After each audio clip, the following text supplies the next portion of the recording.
Last episode के and में Alex ने वो मेडिकल फर्नेस उठा लिया था, जिसकी वजह से उसकी याददाश्त वापस आने लगती है। जहां हमें पता चलता है कि कुछ सालों पहले एलेक्स के दादाजी उसके प्योरिफिकेशन के लिए एक खास तरह की एनर्जी लेने के लिए खतरनाक पहाड़ों में गए थे, लेकिन बहुत समय होने के बाद भी वो वापस नहीं लौटे। तो इसकी वजह से एलेक्स के मॉम और डैड, जो उस बड़े से राज्य के एक क्लैन के राजा और रानी थे, वो एलेक्स के दादाजी को ढूंढने के लिए उन पहाड़ों में चले जाते हैं, जहां वो एलेक्स को उसकी एक आंट के पास छोड़ जाते हैं। लेकिन जब एलेक्स के मॉम और डैड वहां से चले गए थे, तभी उस आंट का बेटा, जिसका नाम डेविड था, वो अपनी स्पेशल आई से एलेक्स को देखकर अपनी मॉम को बताता है कि एलेक्स के अंदर एक सुप्रीम बोन है। ये जानकर वो आंट हैरान हो जाती है, क्योंकि सुप्रीम बोन करोड़ों में सिर्फ एक के पास होती है, जो उसे सबसे ताकतवर बना देती है। तो ये जानकर वो आंट डेविड को वो बात किसी को न बताने को कहती है। अब एलेक्स के पेरेंट्स को गए हुए कई दिन बीत जाते हैं और एक दिन एलेक्स की आंट एक खतरनाक इरादे से एलेक्स को बहला फुसलाकर एक सीक्रेट चैम्बर में ले आती है, जहां वो एलेक्स को और डेविड को अलग अलग बेड पर लिटा देती है। इसके बाद वो आंट अपने एक आदमी से एलेक्स को बांधकर उसकी सुप्रीम बोन निकालने को कहती है। तो वो आदमी एक नुकीले चाकू की मदद से एलेक्स की बॉडी में छेद करके उस सुप्रीम बोन को निकाल लेता है। लेकिन इसकी वजह से एलेक्स को बहुत दर्द होता है, क्योंकि उसे बेहोश तक नहीं किया गया था। इधर उन सबको ये करते हुए एक नैन्सी नाम की बच्ची देख लेती है, जो एलेक्स के परिवार की ही बच्ची थी, और अब वो घबराकर किसी को बुलाने वहां से चली जाती है। इधर वो आदमी सुप्रीम बोन निकाल कर डेविड के अंदर डालने लगता है, क्योंकि वो आंट अपने बेटे को सबसे ताकतवर इंसान बनाना चाहती थी, ताकि उसका बेटा पूरे साम्राज्य पर राज करे। अब जब वो आदमी ऐसा कर ही रहा था, तभी वहाँ एलेक्स के नाना जी आ जाते हैं और उस आदमी को मारकर उस आंट का गला पकड़ लेते हैं। तो डेविड अपनी गर्दन पर चाकू रखकर कहता है कि मेरी मॉम को छोड़ दो, नहीं तो मैं खुद को भी मार लूंगा। ये देखकर वो गुस्से में दोनों को अपने सबसे बड़े पूर्वज के पास ले जाते हैं, जो सभी क्लैंस का फैसला करते थे, जहां वो उस आंट को जान से मारने की गुजारिश करते हैं। जिस पर डेविड के पिता, जिसका नाम लुइस था, जो एलेक्स के पिता का भाई भी था, वो कहता है कि अब तो वो बोन ट्रांसफर हो चुकी है, तो प्लीज आप ऐसा मत कीजिए। तो एलेक्स के नाना जी बोलते हैं कि कम से कम मेरे पोते की सुप्रीम बोन वापस कर दो। ये सुनकर लुइस बोलता है कि ये अभी ऐसा फिर से नहीं किया जा सकता, क्योंकि एलेक्स बिल्कुल मरने की हालत में है। साथ ही वो सुप्रीम बोन निकालने की वजह से एक छोटा बच्चा भी बन चुका था। अब वो पूर्वज एक फैसला सुनाते हैं कि अगले 10 साल तक इस पर कोई डिस्कशन नहीं होगा, और 10 साल के बाद अगर एलेक्स जिंदा रहता है तो वो बोन एलेक्स को वापस दे दी जाएगी। आगे एलेक्स के नाना जी उसके डैड और मॉम को लेटर की मदद से वहां बुला लेते हैं। इधर लुइस अपनी सारी सेना को इकट्ठा करके नैन्सी को ढूंढ रहा था, क्योंकि नैन्सी के पास एलेक्स था और लुइस उसे मारना चाहता था, क्योंकि वो सुप्रीम बोन को अपने क्लैन के अंदर ही रखना चाहता था। साथ ही उसने एलेक्स के डैड की सेना को भी अपने उसमें शामिल कर लिया था। अब एलेक्स के डैड और मॉम के वहां पहुंचने पर नैन्सी उन्हें एलेक्स दे देती है, जो अब भी बहुत वीक था। साथ ही वो उन दोनों को सारी बात बता देती है। ये सुनकर एलेक्स के डैड बहुत ही ज्यादा गुस्सा हो जाते हैं और उन सबको जान से मारने का फैसला करते हैं। अब हम एपिसोड 1 के ओपनिंग सीन को देखते हैं, जहां एलेक्स के डैड, जिनका नाम जेसन था, वो एलेक्स को गोदी में लेकर सबको मारने के लिए आगे बढ़ रहे थे, पर वो सारी सेना उन्हें रोकने लगती है। पर जेसन उनमें से आधे से ज्यादा को एक ही झटके में खत्म कर देता है। ये देखकर लुइस उसे रुकने के लिए बोलता है, क्योंकि अब तो बोन ट्रांसफर हो गई थी, लेकिन जेसन इसके लिए नहीं मानता। तो लुइस उसे रोकने के लिए उससे लड़ने लगता है, लेकिन लुइस उसे नहीं रोक पाता। तो वो उस आंट को जेसन के हवाले कर देता है, जिससे गुस्सा होकर जेसन उसे जान से मार देता है। ये देखकर डेविड अपनी माँ की तरफ बढ़ता है, लेकिन जेसन उसको भी पकड़ लेता है। तभी वहाँ पर वो सबसे बड़े पूर्वज आ जाते हैं और उसे छोड़ने को कहते हैं, लेकिन जेसन इसके लिए नहीं मान रहा था, क्योंकि उसे बस अपना जस्टिस चाहिए था। तो ये जानकर वो पूर्वज गुस्से में डेविड की शक्तियाँ बहुत ज्यादा बढ़ा देते हैं और उसे उन दोनों पर अटैक करने को कहते हैं। लेकिन उस अटैक को जेसन अपनी ड्रैगन की पावर से रोकने लगता है, और इसी के साथ ये एपिसोड यहीं खत्म होता है।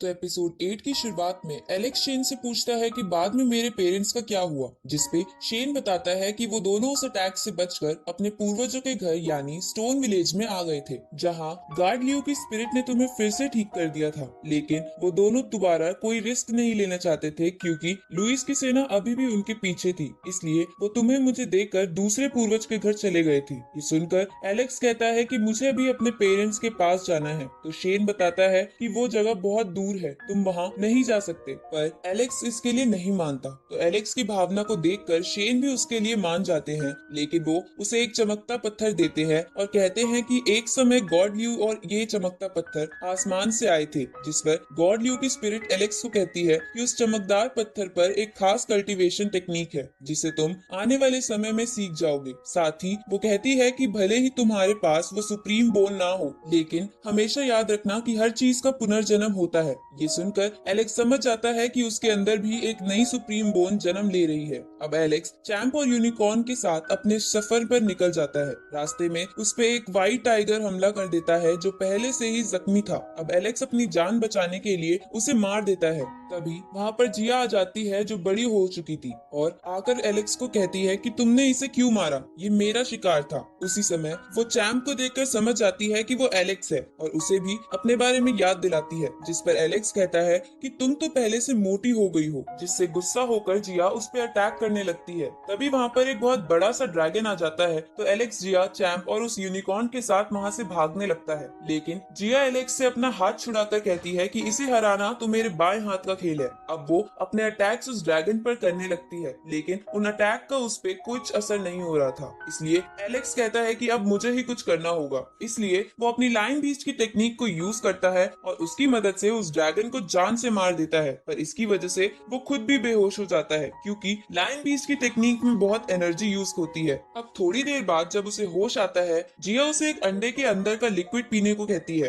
पर एलेक्स कहता है कि मैं ऐसे नहीं कर सकता, क्योंकि मैंने जायरो से वादा किया है कि मैं अंडा नहीं खाऊंगा। ये सुनकर जिया पूछती है कि ये जायरो कौन है, जिस पर एलेक्स उससे मजे लेने लगता है कि वो एक बहुत ही खूबसूरत चीज है। तो जिया जेलस में गुस्सा होने लगती है। तभी चैंप एलेक्स को बताता है कि जिया उसके लिए वो एग बड़ी मेहनत करके लाई है। ये जानकर एलेक्स उस एग को पीने लगता है, साथ ही वो जिया को भी मना लेता है। थोड़ी देर बाद हम चैंप और उस यूनिकॉर्न को खेलते हुए देखते हैं। तभी वो अंडे का शेल चमकने लगता है, जिसकी वजह से वो अंडे वाली बर्ड वहाँ आ जाती है और उन सब पर हमला कर देती है। तो एलेक्स उन सब के साथ वहाँ से भागने लगता है, जहाँ भागते भागते वो सब एक नदी में गिर जाते हैं और बहते हुए थोड़ी दूर आकर बेहोश हो जाते हैं। और इसी के साथ ये एपिसोड यहीं खत्म होता है। तो एपिसोड 9 की शुरुआत में एलेक्स होश आने पर उन सबको बाहर लाता है। तभी वहाँ हम एक लड़की को देखते हैं जो उन्हें देख रही थी, जिसका नाम ट्रेसी था। अब एलेक्स चैंप और खुद की शक्तियों की मदद से जिया को होश में लाता है। उठते ही जिया एलेक्स को चाटा मार देती है, क्योंकि एलेक्स ने अपने हाथ उसकी बॉडी पर रख रखे थे। साथ ही वो उसे ठगी कहकर वहाँ से चली जाती है। अब अगली सुबह जब जिया अपने सेवक के साथ घर जा रही थी, तब उसे एलेक्स की याद आने लगती है और उसे अपनी गलती पर पछतावा होता है। साथ ही इधर एलेक्स को भी जिया की याद आ रही थी, लेकिन वो उस पर ध्यान ना देते हुए आगे बढ़ने लगता है। तभी उस पे ट्रेसी और उसकी साथी हमला कर देती है, लेकिन एलेक्स उन सबसे जीत जाता है और उनसे हमला करने की वजह पूछता है, जिस पर ट्रेसी बताती है कि हम तुम्हें नुकसान नहीं पहुंचाना चाहते थे और बस तुम्हारी स्किल्स चेक कर रहे थे, क्योंकि वो सब एक खास तरह का ग्रुप चलाते हैं जो अच्छे अच्छे लोगों को अपने ग्रुप में शामिल करते हैं। लेकिन एलेक्स कहता है कि मैं आपके ग्रुप में नहीं शामिल हो सकता, क्योंकि मुझे कहीं जाना है। इसके बाद एलेक्स आगे बढ़ जाता है, जहाँ थोड़े समय बाद वो दूसरे पूर्वज की जगह पहुंच जाता है जो बिल्कुल खंडर की जैसी थी। इधर एलेक्स को एक लड़का दिखता है जिसका नाम रॉय था, जिसे दो लोग मिलकर परेशान कर रहे थे, क्योंकि वो किसी ओल्ड मैन के लिए दवाई लेकर वहाँ से जा रहा था। ये देखकर एलेक्स उन्हें वहाँ से डराकर भगा देता है। तभी उसे एक कबूतर देख लेता है और जाकर ये बात एक आदमी और उसकी बहन को बता देता है, जो लुइस के क्लैन से ही थे। ये जानकर वो दोनों एलेक्स को मारने का डिसाइड करते हैं। इधर रॉय उस ओल्ड मैन को दवाई दे देता है, जिन्हें देखकर एलेक्स पहचान जाता है कि वो उसके दादाजी हैं, जो एलेक्स को देखकर हैरान हो जाते हैं। अब एलेक्स उन्हें कहता है कि आप चिंता मत कीजिए, मैं यहाँ आ गया हूँ, अब आपको कोई परेशान नहीं करेगा। तो एलेक्स के दादाजी उसे कहते हैं कि हम कई सालों से यहाँ रह रहे हैं, लेकिन लुइस के सर्वेंट हमें हमेशा टॉर्चर करते रहते हैं। साथ ही उन्होंने मेरे सेवक रॉय की भी एक टांग तोड़ दी है। ये सुनकर एलेक्स उनसे माफी मांगता है कि वो कुछ नहीं कर पाया और दादाजी से अपने पेरेंट्स के बारे में पूछता है, जिस पर उसके दादाजी बताते हैं कि तुम्हारे पेरेंट्स टाइगू माउंटेन पर तुम्हारे लिए एक जड़ी बूटी लेने गए थे ताकि तुम जल्दी से ठीक हो जाओ, लेकिन वो माउंटेन बहुत खतरनाक है, जिसकी वजह से वो आज तक वहाँ से वापस नहीं लौटे। लौटे। अब एलेक्स उन दोनों को स्टोन विलेज ले जाने की बात करता है। तभी वहाँ पर वो आदमी अपने सर्वेंट्स के साथ एलेक्स को मारने आ जाते हैं, लेकिन एलेक्स बड़ी आसानी से उन सबको मार देता है। तो वो आदमी की बहन भी आकर एलेक्स पर हमला करने लगती है, जिसके एक अटैक में एलेक्स के दादाजी मर जाते हैं, जिससे एलेक्स बहुत ही ज्यादा गुस्सा हो जाता है और अपनी लाइन बीस्ट की टेक्निक से एक ही झटके में उन दोनों को खत्म कर देता है। आगे एलेक्स रॉय को अपने साथ स्टोन विलेज ले जाता है, जहाँ पहुंचने पर उसे पता चलता है कि कुछ लोगों ने स्टोन विलेज पर हमला कर दिया था, जिसमें कई लोग घायल हो गए हैं। और इसी के साथ ये एपिसोड यही खत्म होता है।